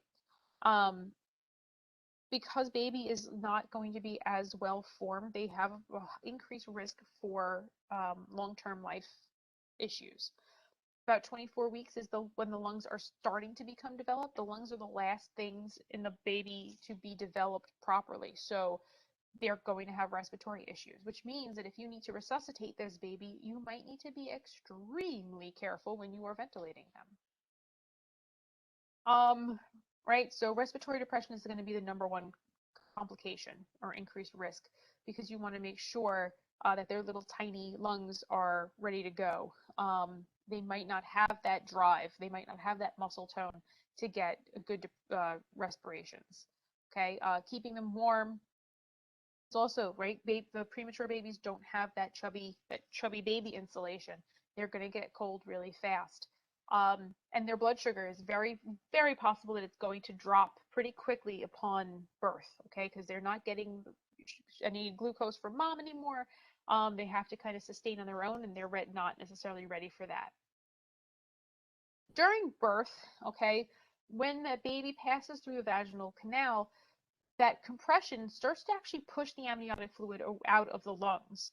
That first big deep breath in that the baby takes pushes the rest of that fluid out. We don't need to do any significant amount of suctioning for babies. But the problem is then you have a lot of other things going on as well. So their circulatory pattern is changing. They need to learn how to maintain their body temperature. It's a lot. Birth can be very traumatic. That push and that pressure through the vaginal canal activates epinephrine or adrenaline, okay, and it starts to prompt that clearance of the lung fluid. For the most part, we don't need to do much, okay. Healthy babies who take a big deep breath in the beginnings of life, they don't need any help, suction, or support from us. Babies who have meconium staining, those are the ones who are going to start needing a bit of attention. We talked about this as well, okay, so as the fetal circulation starts to close, you expect that the baby's going to start breathing and the blood flow is going to go the normal way. If those things don't close up relatively quickly, you might end up with a baby who's looking cyanotic because you still have that mixed blood, all right, and that becomes an issue. Babies have a period of time after birth, though, where their SpO2 is not going to catch up, right? They still have to kind of sort out that whole right side of the heart, left side of the heart, blood going to the lungs, all right? It kind of takes a little bit for all of that fetal circulation to improve. The good news is they're teeny tiny, and that doesn't really impact them much, okay? They also do a lot of sleeping, so they're really kind of in a good spot for all of those changes to take place. However, if we do not manage, okay, a baby properly, they can end up with a hypoxic injury, all right? And this may or may not be us resuscitating them. Mom, the mom might have drug use. Mom might have experienced a serious hemorrhage. Baby might have been born with cardiac problems. Baby might not have, might experience their own hemorrhage during birth, or the umbilical cord was compressed. Okay, so there's a lot of different things that can cause this issue, or these issues, hypoxic issues in babies. But again, for the most part, this is relatively rare, and we like that because we don't want to have that call. The problem is making sure that you are prepared for that call in the event it does happen. So easiest way to maintain newborns' body temperature, if possible, is to have them do skin on skin with mom. Number one thing that you're going to do for a newborn is to dry them. Okay, sounds stupid, but that is the most important thing that you can do, especially for a healthy newborn, is you want to make sure that you dry them.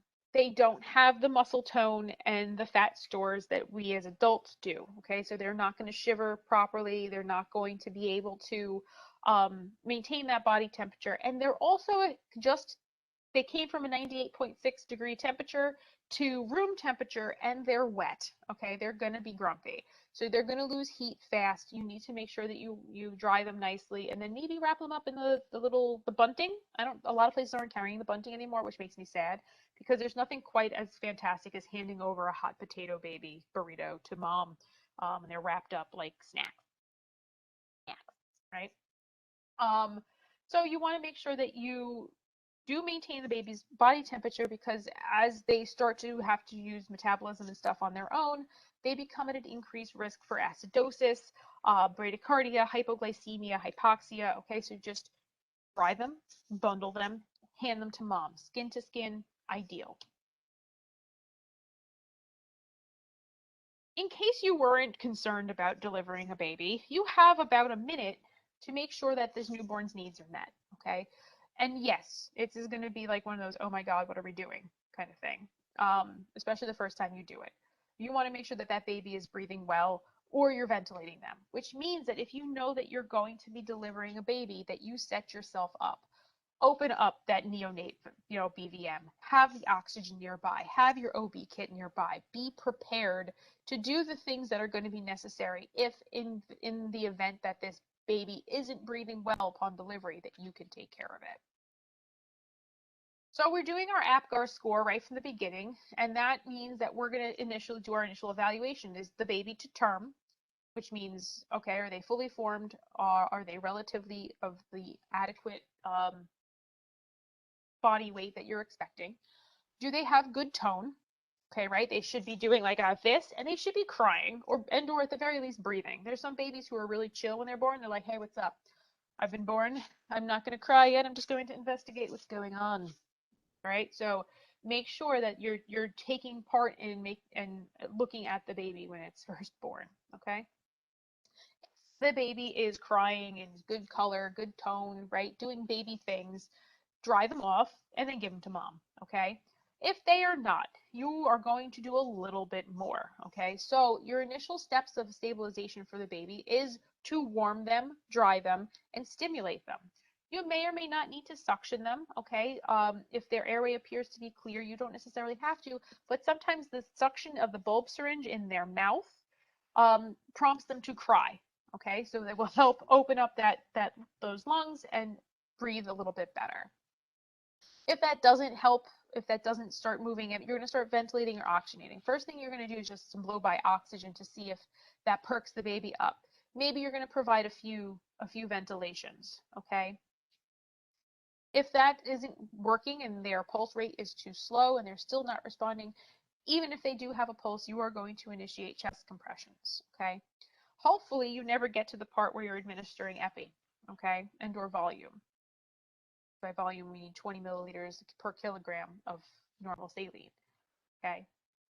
Most of the time, steps 1 and 2 are sufficient for resuscitation of the neonate, okay? Remember, they're fresh and new and shiny, and they have that new car smell. So you want to, you don't necessarily need to jump right to epi. They should be good once, you start stimulating them and oxygenating them. So this is one of the things that we start talking about is the inverted pyramid, right? It's the same steps. We just put medications at a less high priority than we do adults, okay?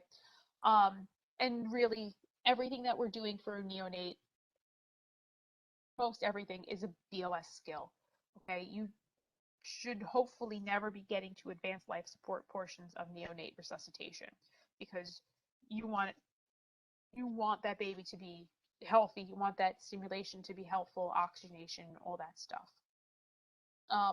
If there are issues with respirations, right, the baby's not breathing well, or their heart rate is less than 100, you should progress to your chest compressions and your ventilation stages, okay?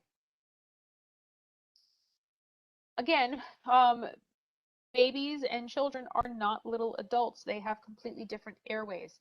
They got the big old pumpkin head. So you want to make sure that you're propping that baby up into the sniffing position so that their airway is properly open. If you do need to suction, you're going to do the mouth first and then the nose. Okay, especially in neonates, because they're taking that big first deep breath. You want that mouth to be open. They're not breathing in through their nose initially. Children are obligatory nasal breathers, but you want to do the mouth first because that's going to be they're gasping for their first breath. Okay. When you are propping up a baby, you kind of put them at this like almost 20 to 30-degree angle to get them into sniffing position. Make sure you're supporting their neck and that their ear and their sternum is pretty much lined up. That's going to give you the optimal angle for airway. So we also now have what we like to call meconium staining. When the baby is born looking a bit like the Hulk. This is a surefire sign that the baby was in distress during labor and delivery. Okay, it's baby poop. All right, they have some sort of stool issue because they were in distress, and that's not something we want to be delivered into their lungs. This is one of those points in time when you should probably be doing a good amount of suctioning to make sure that the baby is not sucking stool into their lungs. It does have a number of complications, right? So pneumonia and pulmonary hypertension, mortality in general. Most of the time, a baby will be having a hard time breathing. If you have a meconium stained baby, this is a baby you're going to have to work on. Okay, you want to make sure that their airway is clear so that they don't suck it into their lungs. This is the best description of baby stimulation I could possibly give you. 101 Dalmatians when he's trying to keep that one puppy alive. Okay, gently rub their back. Okay, as you're drying them, this is something that you're going to be providing as a tactile stimulation, right? You want to rub the baby's back, dry them off about no more than 30 seconds. Okay, if they're not progressing after that point, you're going to start oxygenating them and ventilating them. Okay. You're going to keep a close eye on the baby, especially if you've had to do any sort of resuscitation for this baby. If it's not just a run-of-the-mill standard delivery, you want to make sure that you continue to evaluate. You want to observe the respirations, make sure that they're getting good chest rise. It's going to be a little bit because they got little tiny chests. You want to make sure their heart rate is over 100. Okay, you can try to palpate a brachial pulse. You might want to check the umbilical cord, or you just use a stethoscope and try to count. Okay, because they're so small, you're going to have potentially a hard time hearing or feeling. And then what's their skin color? So if you see these two babies right here, they have a little bit of the acrocyanosis in their hands. Okay, that's totally normal. That usually pinks up in a few minutes or so. Okay. Oh, here's your APGAR score again. Right? Something you should probably be familiar with. The good news is it's also in your ACR, so you can double check if you're not sure. Mr. SOPA. We really, really love our stupid acronyms. So make sure, right? Do this, the ventilations and stuff, but you want to make sure that you're doing everything properly. And yes, this is going to be a high adrenaline situation, but you want to make sure you're very, very gentle with your ventilations, okay? Because you get a little too aggressive and you're going to create barotrauma, you're going to pop a lung. They're itty bitty lungs. Okay. And again, babies have different airways than adults, so you want to make sure that that airway is properly adjusted so that that positive pressure ventilation is going in. Okay. Just like when we do our evaluation of any other patient, right? When you're doing your ABCs, start back at the top, make sure that you've done everything, right? The baby's dry and warm. Maybe you need to stimulate them again. Maybe their airway, they need to, help position their airway. Maybe it needs a little suctioning, okay? Maybe it doesn't. Maybe they need some oxygenation. Maybe they need a little ventilation, okay? Heart rate is a fantastic sign of guiding your treatment, okay? You want that heart rate to be over 100.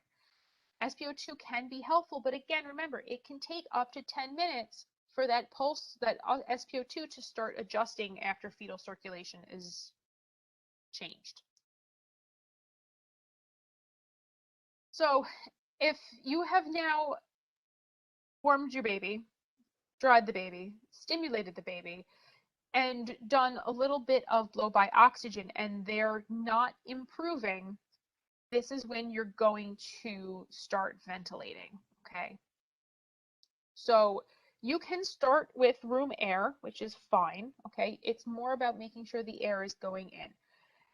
Ventilations for a neonate are going to be higher, right? Because they're little tiny hummingbirds. So 40 to 60 breaths a minute. So that's 1 breath every second, which tends to be 1, 3, 4, okay? You don't want to push too hard. You don't want to push too fast. Again, a lot of adrenaline's going to be running on this, so you have to try to maintain your composure so you don't cause any barotrauma to the baby. Always start with room air, okay? And then if you need to, you can add oxygen. Every 15 seconds, you should be evaluating now once you start ventilation, because if you need to now progress to another step, you need to do so quickly. If for some reason you do need to do meconium suctioning, endotracheal intubation is the way. If you look at the if you look at your protocol for it, you are intubating, suctioning, and then removing that tube, and then replacing it with a fresh one, suctioning, replacing the tube, okay? If you are going to be doing chest compressions on the baby, or extended positive pressure ventilations, or if you suspect like a diaphragmatic hernia, these are really reasons that you're going to intubate. Most of the time you don't need to intubate because babies are fresh and new, and you don't have to worry too much about, they should bounce back, I guess is really what I'm trying to say. In case anyone has forgotten, CPR, if the newborn's heart rate is less than 60, you should attempt positive pressure ventilations for 15 seconds, and then you're going to start doing compressions at a rate of 120 a minute for 1/3 of the diameter, the anterior posterior diameter of the chest. At least 1 minute of compressions before you do reassessment, okay? Just, yeah, it's your 15 to 2 rescue or CPR, right? Very rarely do you need epi or volume for newborns, okay? Remember, fresh and new. If the heart rate remains under 60 after oxygenation, positive pressure ventilations, and chest compressions, then you can move into epi. If it's possible, you would do it via IV. This is when you would be potentially cannulating the umbilical cord. And volume expanders are really reserved for babies who are obviously in shock, okay? You should be very cautious about using volume expanders, normal saline, okay? Because they should be perfect, right? They were just born, they shouldn't have a lot of issues. So if you know that there's some sort of blood loss or shock, then volume expanders, but again, be very cautious. Just like any other resuscitation efforts, there's a lot of potential complications, right? ET tube moving or being dislodged, these are not cupped tubes that you're using, so there's a strong possibility that if you move that baby, that tube can be dislodged, so you want to have eyes and ears on it all the time. If the baby does have some sort of meconium staining, that tube can become occluded. If you ventilate too aggressively, right, you might end up with a pneumothorax. So you want to have all of these things in mind, right? So if the chest isn't rising well, or if you have fewer lung sounds, or the bradycardia comes back, or that ventilation starts to become harder, okay? These are things you need to make sure that you are keeping a very careful eye on. Cardiac arrest in a child, newborns in particular, are usually the result of hypoxia, okay? So we can fix that by fixing the apnea or fixing the hypoxia, right? We can breathe for a baby. Persistent fetal circulation is also a possibility, but we cannot personally do anything about that. But keep in mind, hypoxia is your #1 enemy in the newborn. So we talked about this a little bit. For the most part, we are not going to withhold resuscitation. It's easier and probably kinder for mom if we transport the baby to the hospital and make them feel like there's some sort of hope, okay, that we've done everything we could. If the APGAR score it continues to be 0 after 10 minutes, it's a good, strong possibility that that baby's never going to survive. Less than 25 weeks, 24 weeks, right? We talked about this already. There's no airway. There's nothing to resuscitate exactly. But again, this still might be we're going to the hospital, we're doing CPR, we're making it look good because we want mom to feel that everything has been done for her child, okay? That's at the very least what we can do. There's 2 different types of apnea, primary and secondary. Primary is usually relatively self-limiting, commonly occurs after birth, but once the carbon dioxide levels increase, the brain sorts of kicks in and fixes the problem.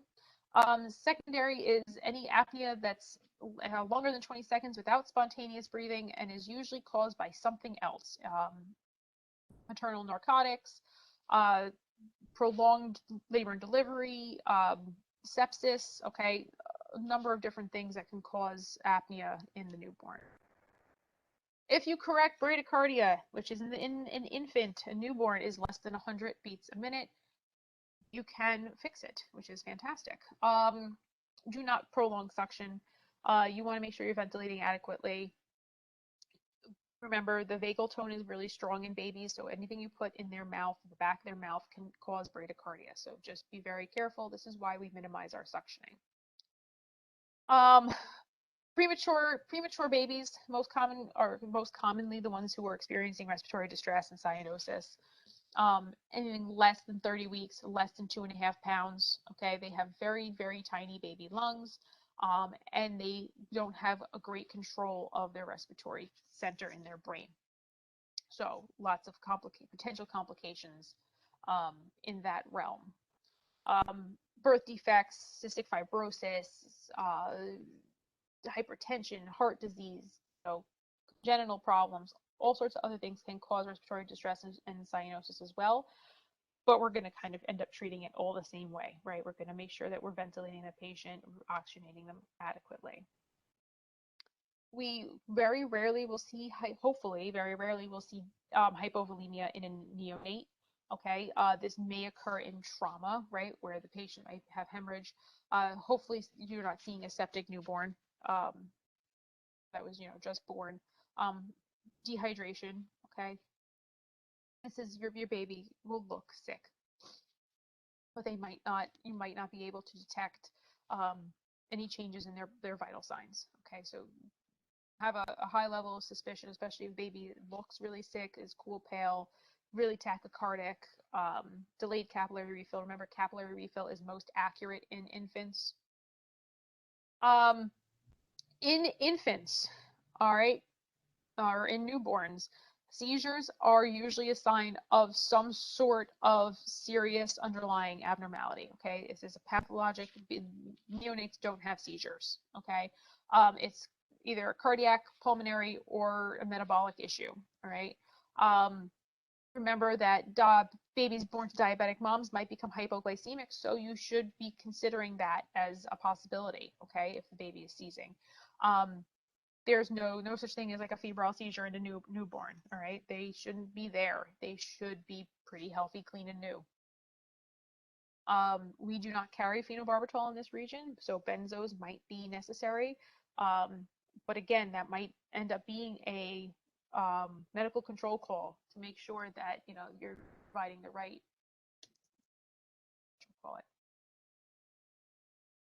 dose. Babies can, though, be sick, right? Fevers are common. Do remember, though, that neonates and infants do tend to have a higher core body temperature than adults, and it tends to drop. So anything higher than 100.4 in neonates and infants, okay?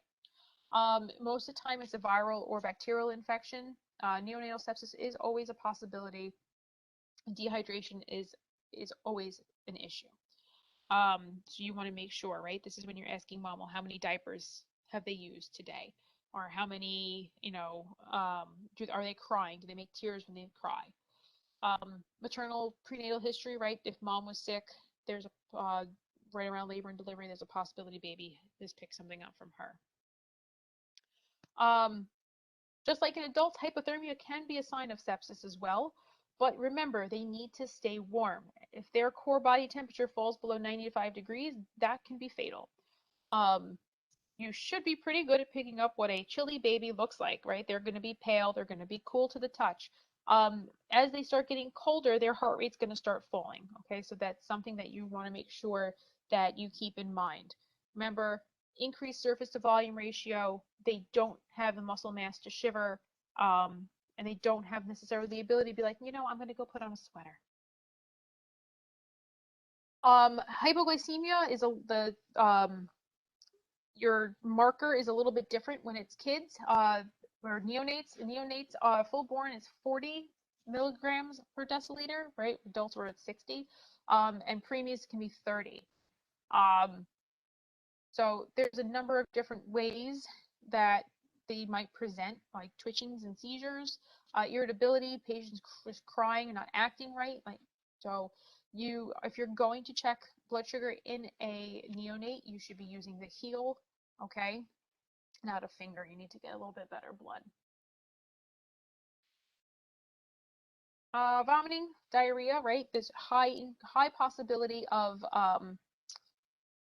dehydration from this, okay? If they have a little bit of mucus with some blood in the first few hours of life, that might just be normal, okay?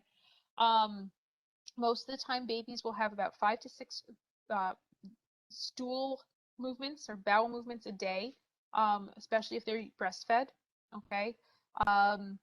But persistent diarrhea, where they're just going and going and going, could be a number of other issues. Vomiting as well, right? Could be increased intracranial pressure, so they might have hydrocephalus, or some other concerns might be drug withdrawal. So keep that in the back of your mind if you do encounter this. Newborn jaundice is very, very common, and not necessarily is a bad thing. A lot of, like, 3/5 of babies experience jaundice. Most of the time they bring back to the hospital and they put them under the UV light for a couple days, and they are right as rain. It's just caused by, the change in that fetal circulation. The liver needs to do stuff now, and it's like, whoa, I didn't get the memo, okay? But there are some serious issues that could cause that jaundice as well. That's why they should be reevaluated at the hospital. Let's see where we're at. All right. We are about halfway through, but I have to go. So I will pick this up on Monday. Monday is our next lecture. All right. And we will go through the rest. Then, if you guys have any questions or concerns, please bring them to me at that time. Other than that, I hope you all have a lovely day. Thank you for your flexibility. I appreciate it. Yeah, we'll go from there. Thank you, Nicole. Thank you, Nicole. Bye. Guys.